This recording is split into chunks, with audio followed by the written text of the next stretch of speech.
자, 2차 방정식에 m과 n이 뭐래요? 정수래죠. 즉, 이 문제를 보고 차근차근 생각해낼 수 있는 능력이 필요합니다. 자, 여기 있는 상황에서 여기서 m과 n이 뭐래요? 정수근이랍니다. 정수랍니다. 그랬을 때 이게 정수이고 m제곱 마이너스 4n의 어떤 정수의 제곱이면 이게 뭐가? 나도 뭔지 모르는 정수의 제곱이면 이거의 두 근이 뭐래요? 정수임을 보여주라 이 말입니다. 오케이? 문제 상황은 이런 얘기를 하고 있는 거죠. 뭐라고 얘기를 하고 있냐면 x제곱 플러스 mx 플러스 n은 0이라고 되어 있습니다. 저 상황에서 mn이 뭐래요? 정수인 상황이래요. 됐습니까? 그런데 누가 m제곱 마이너스 4n이 뭐래요? 나도 뭔지 모르는 k의 제곱꼴이래요. 저런 상황이면 뭐래? 두 근이 다 모일 수밖에 없다라는 걸 보여주랍니까? 정수일 수밖에 없다라는 상황인 걸 설명하래요. 자, 무슨 말인지 알아들었습니까? 자, 이 말 이해하나요? 네. 오케이. 이 문제를 풀어나가는 데 있어서 이건 지금 봐봐요. 증명하여라죠. 이렇게 될 수밖에 없음을 보여주라 이 말입니다. 특정한 숫자를 몇 개 집어넣어서 이렇다라고 풀어라는 게 아니에요. 무슨 말인지 이해하십니까? 특정한 숫자 몇 개로 1, 2 이런 걸로 찾아내라 이런 뜻이 아니고요. 정확하게 뭐를 말하라는 겁니까? 저게 모일 수밖에 없는 상황임을 설명하라는 겁니까? mn이 정수일 수밖에 없는 상황임을 설명하라는 뜻이에요. 두 근이. 이 말 이해해요? 그러면 생각을 해봅시다. mn이 현재 뭐예요? 정수인 것까지가 여기까지가 뭐예요? 그냥 조건입니다. 여기까지가 주어진 거예요. 이렇다라고요. 오케이? 이렇다라고 주어진 거고요. 그럴 때 두 근이 모일 수밖에 없음을 정수일 수밖에 없음을 보여주라는 얘기죠. 자, 들어봅시다. 얘를 딱 만나면 m제곱 마이너스 4n이 뭐를 의미하는지는 눈치를 채셨습니까? 판별식을 의미합니다. 맞습니까? 네.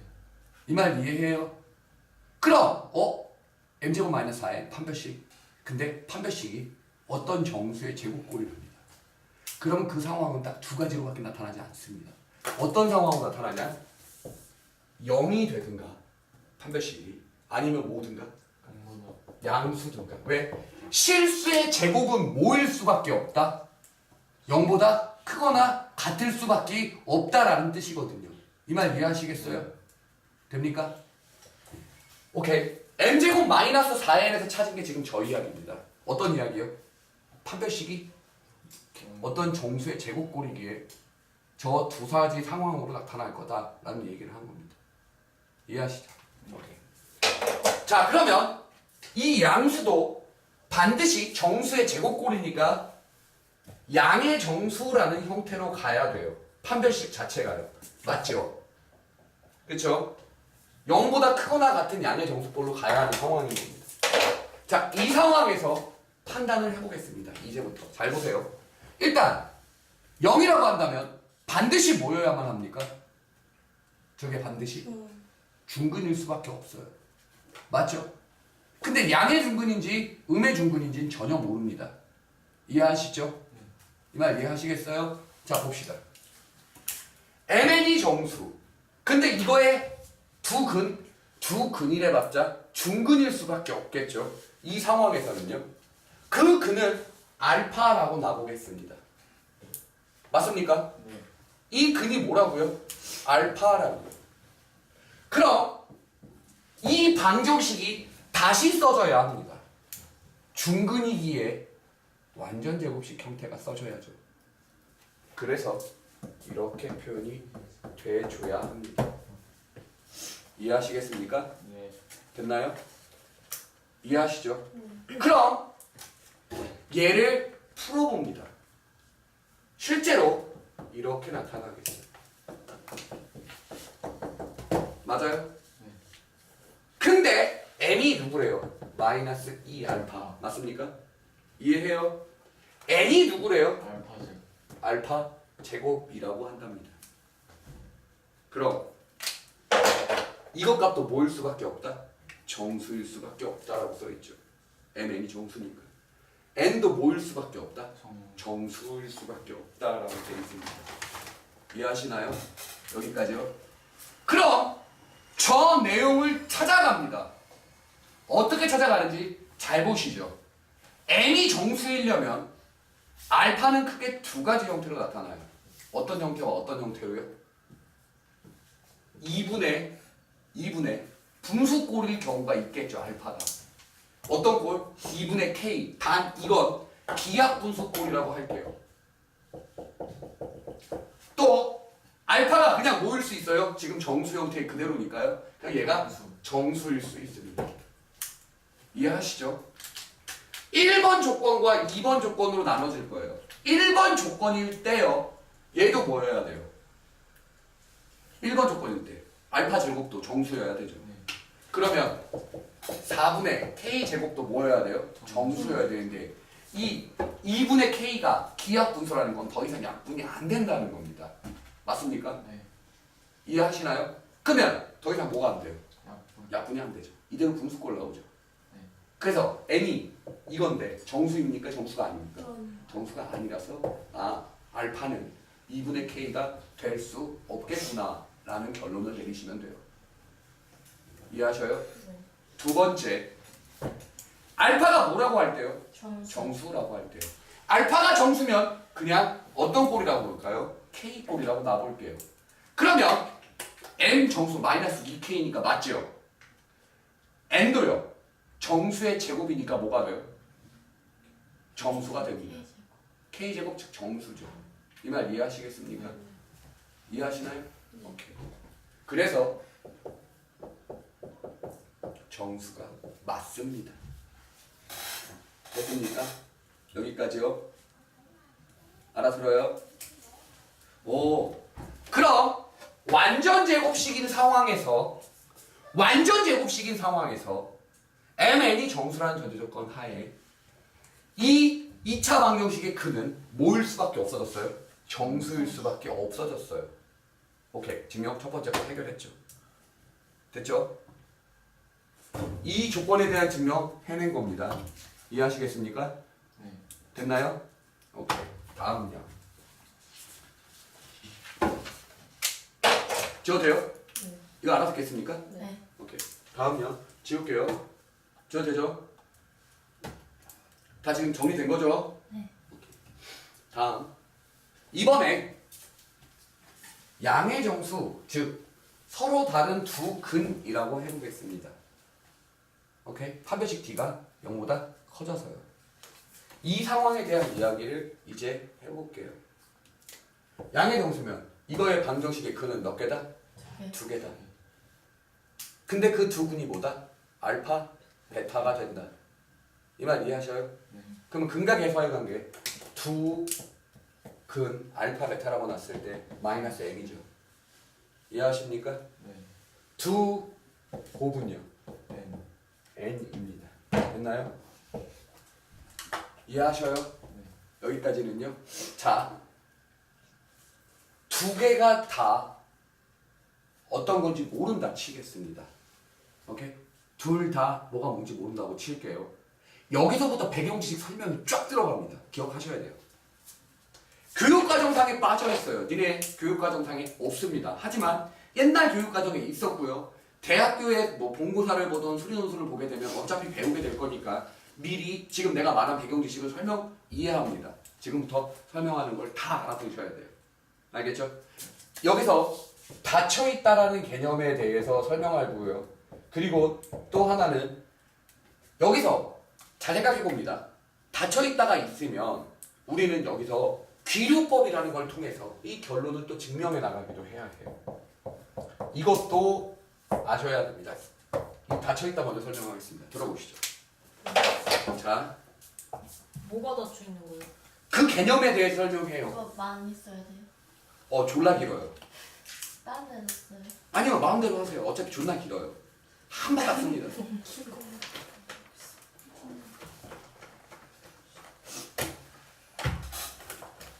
하겠습니다. 들어보시죠. 뭐를 설명하려 하냐? 우리가 여기서 조금 보너스로 무언가의 개념을 좀 더 배워야 할 것 같습니다. 혹시 집합이라는 말을 들어봤나요? 네. 집합. 수학. 오케이. 수학 2에 있는 집합이라는 친구를 잠깐 얘기를 하겠습니다. 집합이라는 건 어떤 걸 말하냐면 기준이 명확한 모임을 말합니다. 무슨 얘기인지 들어보시죠.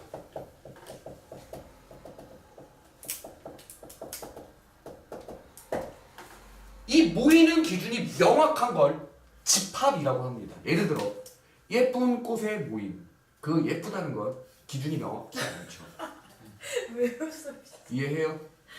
그 객관적인 기준이 명확치 않습니다. 그러면 이렇게 물어보겠죠. 키가 160이 넘는 아이들의 모임. 나 너무. 오케이? 기네. 말 이해하시겠어요? 그런 객관적 기준이 명확한 모임을 우리는 집합이라고 합니다. 예를 들어 3학년 8반, 양일중 3학년 8반의 모임 어때요? 모임이 기준이 명확하죠. 그런 걸 우리 뭐라고 부른다고요? 집합이라고 부릅니다. 이해하시겠습니까? 저 집합이라는 게 무슨 얘기인지 알겠어요? 기준이 명확한 모임을 말해요. 됐나요? 그럼 자 보세요. 저 예쁜 것도 명확해요? 아니요, 안 명확해요. 객관적으로 다르잖아요. 너를 보고 이쁘다고 하는 사람도 있을 거예요. 엄마가 계시니까. 맞아. 아 우리 엄마가 무슨 못해. 객관적이세요. 자, 보세요. 자연수 집합이란 뭘 말할까요? 자연수들을 다 모은 걸 말합니다. 오케이? 그러면 자연수는 뭐예요? 1, 2, 3, 4, 5, 6, 7, 8, 9, 10, 11 이렇게 쭉 된 애들 말을 하죠. 이 미친년아 가디건을 벗어 땀을 얼굴 존내 번들거려 지금. 아주 물감하자고 그랬어. 봐요. 무슨 잠깐 주세요. 안 돼. 얼굴밖에 없어. 야씨. 냄새 나서 안 된다고. 봐요. 나실까 봐 그럴까 봐요. 그러면 여기서 닫혀 있다라는 개념을 설명해 볼게요. 들어보세요. 잠깐만요. 닫혀 있다라는 개념을 설명해 보겠습니다. 어떤 얘기냐? 자연수의 집합을 보통 기호 n으로 많이 표시합니다. 그런데 그 n에 속해 있는 두 원소 속해 있는 두 원소 임의의 두 원소 A, B예요. 아무거나 골랐어요. A, B 두 개를요. 그 두 개를 더해도 그 두 개를 곱해도 쌤 원소가 뭐예요? 원소는 여기 내에 있는 집합들에 있는 놈들 하나예요. 예를 들어 그냥 기호라고 하면 안 돼요? 숫자이죠. 오케이. 아 그럼 숫자를 원소라고 그래요? 숫자 뭐 1, 2, 3, 4, 5, 6, 7, 8, 9, 10 아무거나 고르라는 거야. 됐습니까? 두 개를 더해도 그 두 개를 곱해도 그 결과가 이 결과가 뭐예요? 자연수죠. 맞습니까? 얘도 어때요? 자연수죠. 그 결과가. 그런 거 잘 봐요. 얘를 잘 보면 자연수 n 집합은요. 뭐에 닫혀 있다? 덧셈, 곱셈에 닫혀 있다라고 합니다.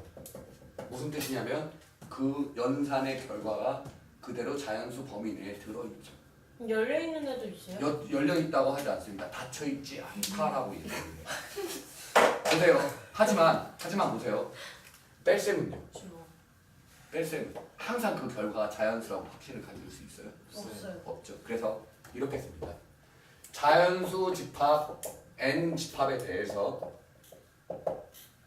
뺄셈에 대해서는 닫혀 있지 않다입니다. 선생님 닫혀있다가 그럼 포함된다는 거죠? 그 결과가 연산의 결과가 자연수에 들어있다라는 뜻이에요. 무슨 말인지 알아들어요? 네. 아이? 응. 뺄셈은요. 그 연산의 결과가 어때요? 자연수 내에 없죠. 쌤 근데 만약에 원소가 명확하게 적혀져 있으면 그 뺄셈도 닫혀 있을 수 있다고 다시. 원소가 정해져 있어요. 1이나 4로.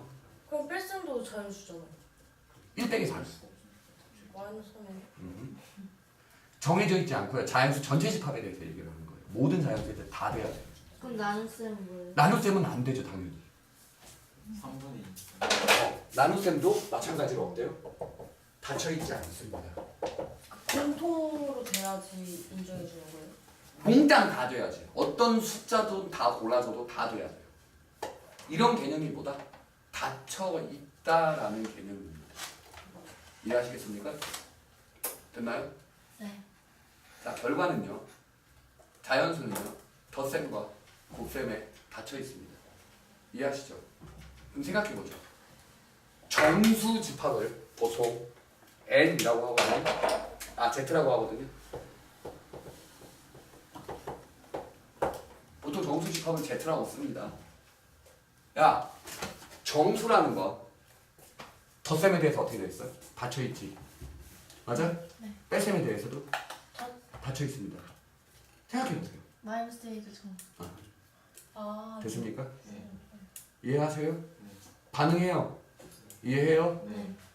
나눗셈에 대해서 닫혀있지 않아요. 닫혀 있지 않습니다. 곱셈에 대해서 닫혀있어요. 닫혀 있습니다. 신기한 걸 배워가네요. 잘 봐요. 이런 거는 원래 자기가 스스로 그냥 깨달아야 되는데 니네는 빡대가니까 내가 그냥 설명해 줄게요. 알아요. 자연수의 집합이 n이라면 정수의 집합은 그걸 포함하고 있죠. 네. 그러면 잘 봐요. 자연수의 집합은 덧셈 덧셈 곱셈에 대해서 닫혀 있죠. 네. 정수의 집합은 저절로 덧셈 곱셈에 대해서 닫혀 있고 추가로 마이너스에 대해서도 닫혀 있게 됩니다. 이해하시겠어요? 그럼 Z가 N 포함한다고요? 그렇죠. 왜 생각해봐요. 정수 내에 자연수가 들어있잖아요. 이 말 이해하시죠? 네. 됩니까? 다음요. 유리수는요. Z를 포함해. Z를 포함하죠. 그럼 당연히 덧셈, 뺄셈, 곱셈에 대해서 저절로 닫혀 있어요. 나눗셈은 언제죠? 나눗셈도 되죠. 유리수는요 분수꼴이잖아요. 0이 제외한 나머지 다 닫혀 있습니다. 이해하시겠죠? 유리수 뭐라 해요, 집합? 유리수 집합은요 Q요. I라고도 해요. Q라고도 하고요. 오케이? 그러면 얘는요 뭐라고요? 뭐에 대해서? 나눗셈. 덧셈, 덧셈, 뺄셈, 뺄셈, 곱셈, 곱셈, 나눗셈이 다 닫혀 있습니다. 닫혀 있다라는 개념이 대충은 뭔지 알겠죠? 네. 오케이? 그럼 우리가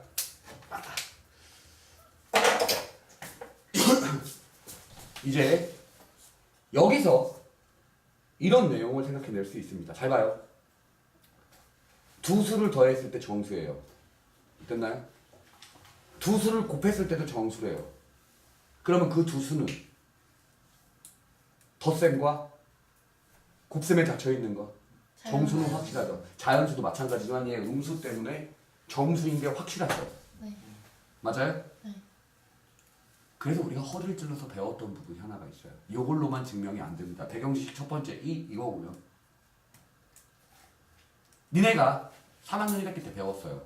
두 무리수를 더해서 두 무리수를 곱해서 항상 무리수는 유리수일 때도 있었습니다. 1 플러스 루트 2, 1 마이너스 루트 2 이런 친구들이 맞나요? 이 말 이해해요? 쌤이 지금 말하는 거요? 아가야 갑자기.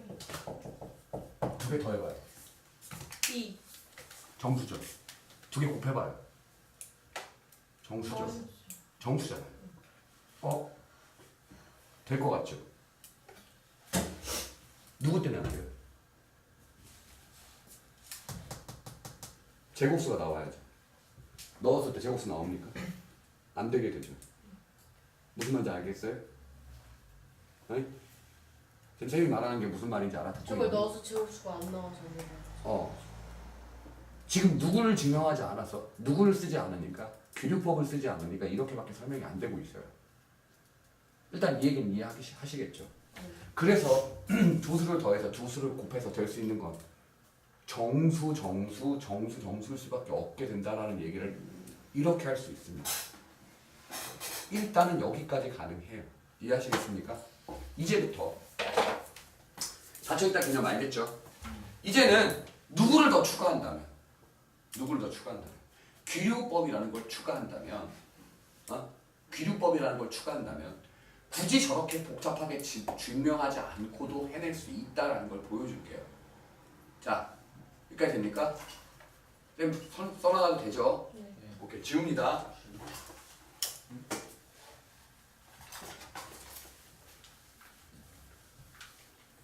비율법. 귀류법이라는 걸 설명할 겁니다. 닫혀 있다는 지금 설명을 한 거예요. 그 연산에 대해서. 알겠습니까? 1차적인 증명은 이렇게 하면 돼요. 알겠나요? 자, 계속 이어서 가죠. 들어보십시오. 그럼 여기서 대답을 해보죠. 만약에, 오케이? 여기서 만약에 루트 2가 무리수임을 증명해보자요. 이거 어떻게 증명하지? 어디 연습장에 한번 써보십시오. 왜냐면 니네 3학년을 했기 때 분명히 배웠습니다. 고등학교 전 범위상 증명하는 과정 딱 두 가지예요. 귀류법, 귀납법. 근데 그 중에 하나입니다.